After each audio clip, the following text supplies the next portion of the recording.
Welcome guys, and in this video I'm going to show you how you can set a custom function for this little button on your Huawei Watch Fit 3. So let's get started.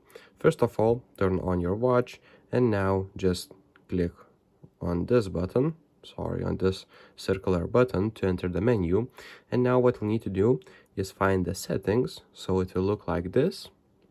Alright, click on the settings, and now if you go and scroll and find the down button, so click on down button, and right here you'll need to press once, so you'll have this function for this little button to program it.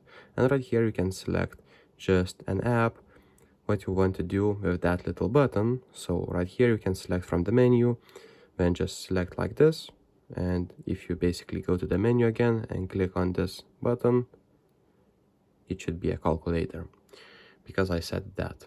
And basically that's how you program this little button.